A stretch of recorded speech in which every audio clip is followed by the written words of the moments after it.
रानीगंज विधानसभा क्षेत्र के हुसैन नगर में अंचल का प्रथम चुनावी सभा का आयोजन किया गया। रानीगंज विधानसभा क्षेत्र के हुसैन नगर में अंचल का प्रथम चुनावी सभा किया गया। सभा को संबोधित करते हुए मुख्य वक्ता आसनसोल नगर निगम के मेयर एवं विधायक जितेंद्र तिवारी ने कहा कि जनता के सामने जाने का अधिकार सिर्फ तृणमूल कांग्रेस को है। कोरोना महामारी के इस दौर में भी हम लोगों ने लोगों के घर घर पहुंचकर उनकी सेवा की है। वहीं बुलबुल पंछी की तरह पिछले 4 महीने से क्षेत्र के लोगों से दूर यहां के सांसद एवं बीजेपी के नेता बाबुल सुप्रियो चीख चीख कर चिल्ला कर दम भर रहे हैं। जब से आए हैं पिछले 4 दिनों से अपने कपड़े एवं अपने श्रृंगार और साज में ही व्यस्त हैं। रानीगंज के पूर्व विधायक सोहराब अली ने कहा कि वर्षों के बाद सीपीएम से रानीगंज के लोग 2011 में आजाद हुए थे।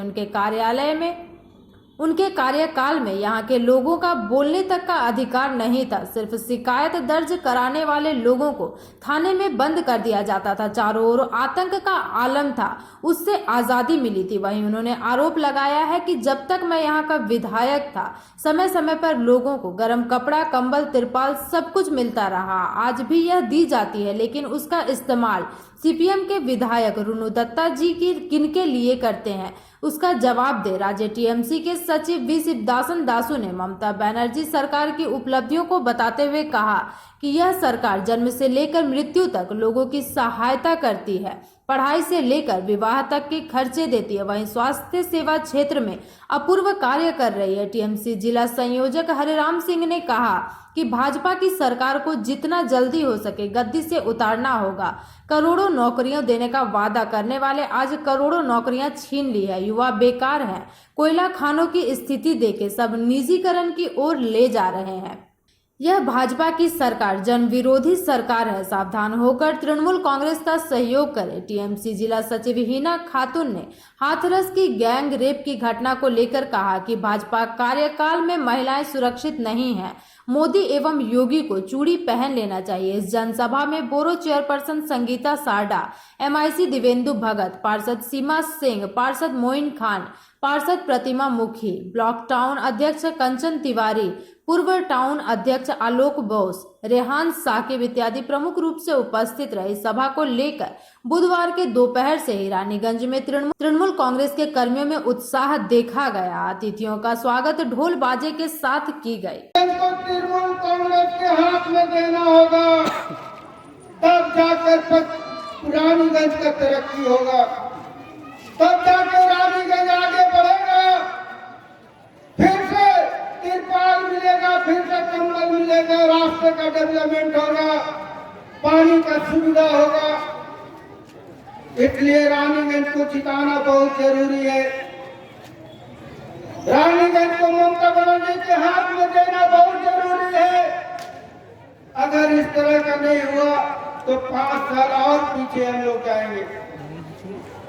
आज देश का हाल क्या है, किस तरह से देश चल रहा है, देश को टुकड़ा करना इशू है नहीं, पश्चिम बंगाल का डेवलपमेंट करने का इशू है नहीं, और क्या इशू है? एकमात्र इशू है उसको हिंदू मुस्लिम का अंदर एक तो डिफरेंस तैयार करना और ये डिफरेंस का बेनिफिट उठाना। हम लोग को जो कार्यकर्ता है उसका नेतृत्व है, उसको बोलना चाहता हूं,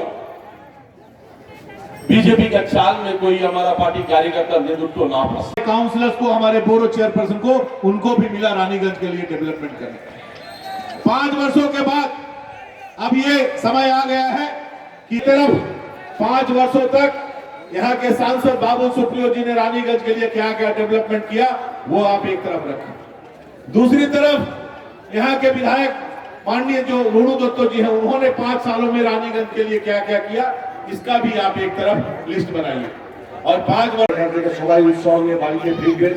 আপনারা জানেন আজকে কলকাতার বুকে যে কার্যকৃত্য করেছে সেই কার্যকৃত্য খুব ভিন্ন।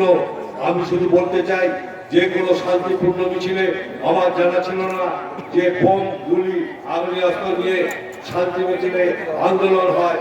কোনো দল করে কিনা আমি জানি না, কিন্তু আজকে দেখে আমরা তাজ্জব বেড়ে গেলাম যে আজকে শান্তি মিছিলের নামে ভারতীয় জনতা পার্টি যে আন্দোলন করতে গেল, আমরা আন্দোলন কেন করি? শান্তিপূর্ণভাবে আন্দোলন করি। আমরা মানুষ रानीगंज की मिट्टी पर तृणमूल कांग्रेस ने ये जो विक्षोभ सभा किया है, इस सभा के माध्यम से सीपीएम और बीजेपी सारे लोगों को दिखा दिया है कि नवान्नों में जाने के लिए जनता का दिल जीतना पड़ता है और जनता का दिल तृणमूल कांग्रेस के नेता हर जगह जीत रहे हैं। आज संभव इच्छा है तो आकर रानीगंज की मिट्टी में आप देख लीजिए कि रानीगंज की जनता किसके साथ है।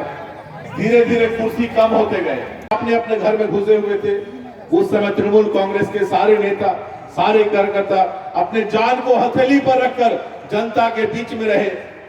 हमारे कुछ विधायकों ने अपना जान दे दिया, कुछ लोग अस्वस्थ हुए फिर स्वस्थ हुए, कुछ लोग बहुत सावधानी के साथ अपनी जान को सजो कर रखे हुए हैं, लेकिन जनता का काम करते आ रहे हैं। लेकिन इस पिछले 4 महीने में बीजेपी के लोगों ने क्या किया? बीजेपी के सांसद बाबुल सुप्रियो ने क्या किया? 4 महीने तक उनका कोई पता नहीं था। टीवी के पर्दे पर हम लोग देखते रहे, फेसबुक में हम लोग देखते रहे कि चूल कटवा रहे हैं, हेयर स्टाइल चेंज कर रहे हैं, कपड़ा चेंज कर रहे हैं। यही हम लोग देखते रहे। उनका हेयर स्टाइल देखने के लिए हम लोगों ने वोट नहीं दिया। हम लोगों ने ये सोचा था कि जब आफत विपद आएगा, जब विपत्ति का समय आएगा, उस समय शायद वो हमारे बीच खड़े होंगे। 4 महीने बाद अचानक 2 दिन से आए हुए हैं। किसी को बोलने का अधिकार नहीं। उस लड़की के साथ किस तरह का बलात्कार हुआ, किस तरह का अन्याय हुआ, अत्याचार हुआ, उसको दूसरे तरफ घुमाने के कुछ जो है पत्रकार हैं, टीवी चैनल के लोग हैं। एक छोटी सी घटना यदि बंगाल में हो जाती है तो मोदी जी का तुरंत ट्वीट आता है। लेकिन मैं सभा के माध्यम से मोदी जी से पूछना चाहता हूं कि उत्तर प्रदेश में इतनी बड़ी घटना हुई, आपने ट्वीट मीटिंग को कामयाब किया है, उसके लिए बहुत बहुत धन्यवाद आपको। मैं 2-4 ही बात कर रहे हैं कि पश्चिम बंगाल में आजादी मिली हम लोग को 2011 में। 2011 में आजादी मिली है। 49 साल के बाद रानीगंज आजाद हुआ था। जब सीपीएम का राज था तो यहाँ के लोगों को बोलने का अधिकार नहीं था, अपनी बात को कहीं बोल नहीं सकते थे ये लोग। अगर किसी के खिलाफ में थाना में रिपोर्ट कराने जाते थे तो उल्टे पुलिस उसको बंद कर देता था। जनता के पास कोई ऐसा ही नेता नहीं जो नेता उसका सुख दुख में खड़ा नहीं, सिर्फ ममता दी है। ये कोरोना का पीरियड देखिए, जो हमारा भाई सोहाब अली अपना भाषण में बोल रहा था, 9 महीना, करीब 9 महीना जो पीरियड हुआ, 9 महीना में 8 महीना हम गिन रहा हूं। ये 8 महीना जो पीरियड में हमारा तृणमूल कांग्रेस का कार्यकर्ता, हमारा जनप्रतिनिधि जितना साधारण जनता को साथ देने का प्रयास किया हम लोग, किसी को जो फायदा किया उसको बोलना ठीक नहीं लग रहा हो, तब भी बोलने पड़ रहा हूं। हम लोग साथ दिया है जनगण को, उसका साथ दिया।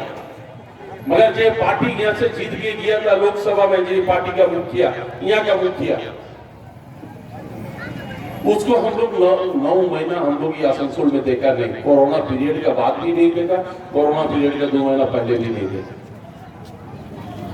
2 दिन से वो आसनसोल में आया है, विभिन्न जगह जा रहा हूं, अपना भाषण में वो बोल रहा हूं, उनको आसनसोल का जनता इतना प्यार। देखिए, पिछले विधानसभा चुनाव में रानीगंज में हम लोग हारे। रानीगंज की जनता ने नहीं चाहा कि हम जीते। रानीगंज की जनता ने जो भी निर्णय लिया हम लोगों ने उसको मान लिया, और उसको केवल 1 दिन के लिए नहीं माना। 5 साल तक हम लोग विरोधी सीट में यहाँ पर रानीगंज में रहे। हम लोगों ने जनता जो भी निर्णय ली उसको हम लोगों ने स्वीकार कर लिया। फिर चुनाव आने वाला है, चुनाव में हम अपने पार्टी का परफॉर्मेंस लेकर जनता के बीच में अपने प्रत्याशी को लेकर जाएंगे। जनता से अनुरोध करेंगे कि 5 साल तक हम लोगों ने अपनी भूमिका निभाई है, हमें एक बार रानीगंज से फिर तृणमूल कांग्रेस का विधायक न दीजिए। लेकिन एक दूसरी पार्टी भी है, भारतीय जनता पार्टी। वो भी पिछले विधानसभा चुनाव में पूरे बंगाल में हार गई, लेकिन हारने के बावजूद ये सही बात है कि वो नवान्नों में जाना चाहती है, वो सही बात है राइटर्स में जाना चाहती है। हर पार्टी चाहता है कि नवान्नों में उनका आदमी जाए, राइटर्स में उसका आदमी जाए, लेकिन उसके लिए एक प्रक्रिया है। 5 साल तक काम करना पड़ता है, लोगों के दुख दर्द में लोगों के साथ रहना पड़ता है, फिर चुनाव होता है। चुनाव में लोग जब चुनकर भेजते हैं तब आप जाइए नवान्नों, तब जाइए आप राइटर्स मिलने, लेकिन उनके पास धैर्य नहीं है। आज दोपहर से आप टीवी के पर्दे पर देख रहे होंगे कि भारतीय जनता पार्टी के नेताओं के पास धैर्य नहीं है। वो जान गए हैं कि 2021 के चुनाव में जीतकर वो नवान्नों कहीं नहीं जा सकते, कभी नहीं जा सकते। इसलिए आज जबरदस्ती नवान्नों के ऑफिस में ढुकने का उन लोगों ने कोशिश किया। अरे भाई, 5 साल तक हम लोग रानीगंज में, हम लोग तो कभी रोनू दत्तो जी का घर में घुसने का कोशिश नहीं किए कि ना वो एमएलए है, उनको नहीं मानेंगे, हम लोग उनका घर में घुस जाते हैं, मेरा आदमी एमएलए बन जाएगा। रानीगंज की जनता ने नहीं। জিনিসপত্রের দাম বেড়েছে, বেকার নিজের চাকরি হারিয়েছে, বেকারদের চাকরি নেই। বলেছিল বছরে 2 লক্ষ চাকরি দেবো, সেই জন্য বিজেপি হাঁটাও, দেশ বাঁচাও, বাংলা বাঁচাও। নীরব মোদীরা গরিব মানুষের কোটি কোটি টাকা নিয়ে বিদেশে পাড়ি গেল। মোদী সাহেব বলেছিলেন যে টাকা ফিরিয়ে আনবেন, এই টাকা ফিরিয়ে আনতে পারেনি, পুঁজিবাসীদের দালালি করেছিলেন। এই সরকারের আমলে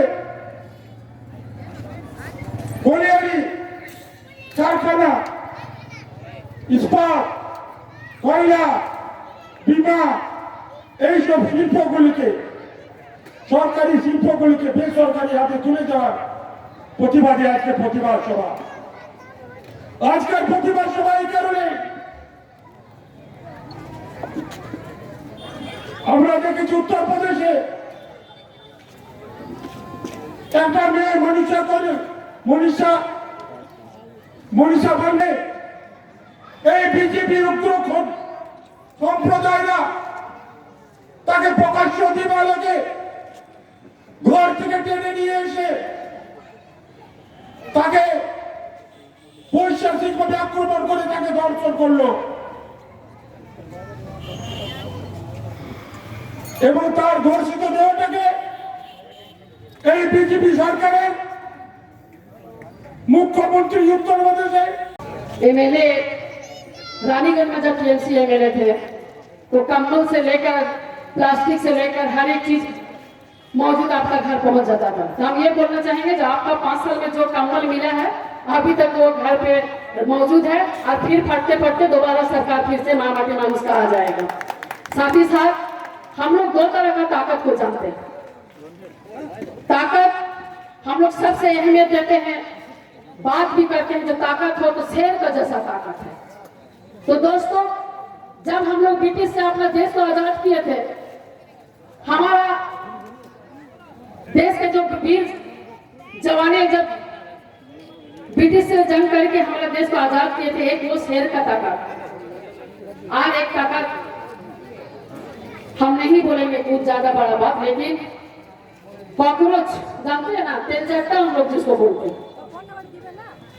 तो शेर का मुकाबला शेर करता है और ये अभी कॉकरोच का जैसा, तेलचट्टा का जैसा बीजेपी का हर देश में घूमना, हर जगह में घूमना। तो भाई कॉकरोच जब अपना घर में रहता है ना, छुप के छुपा के हम लोग को नजर नहीं आता है जो कॉकरोच कहाँ कहाँ घुसा हुआ। इसी तरह का कॉकरोच का रोल निभा रहा है बीजेपी, सारा देश को बर्बाद कर देना छुपके छुपके। दोस्तों, आप लोग साथी सुने होंगे, हम महिला का तर्ज से खास करके बोलेंगे, जो 2014 से लेकर आज 2020 इन 7 सालों में मोदी जी का मंदिर मस्जिद हिंदू मुस्लिम करते करते 7 साल उनका बीत गया और ममता बनर्जी 2011 से लेकर 20 तक अपना डेवलपमेंट का काम करते जा रही। उनको परवाह नहीं है जो हमारा कोई तारीफ करे या नहीं करे, हमको काम करना है। मानुषेर पासे थाका नामा के अवतुष आछे। रानीगंज से सम्राट दास की रिपोर्ट, पीवी न्यूज।